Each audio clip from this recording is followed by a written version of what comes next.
Осыдан 2 күн бұрын полиядағы құлпы майдың мұртшаларын жұлып шыққан болатын. Себебі жас көшет әлі, сондықтан мына артық мұртшаларын жұлып тастадым. Сол жұлған мұртшалардың бас жақтарын бәрін жинап алдым да, осындай пакетке салып, қалтаға салып, түбіне кішкене ғана су құйдым да, өйстіп талдың көлеңкесіне іліп қойдым. Ауа кірмейтіндей қылып байлап аузын. Міне сол 2 күннен бері осындай тамырлатып жатыр уже. Енді бұны алдағы уақытта кішкене тамырлатып аламын да, сөйтіп кассетаға немесе стақанға топыраққа отырғызып қоямын, құнарлы топыраққа.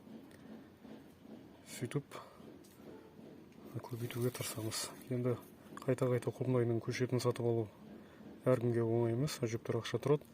Сол себепті осындай кішкене де мұртшадан осындай көшет өндіріп алуға болады екен.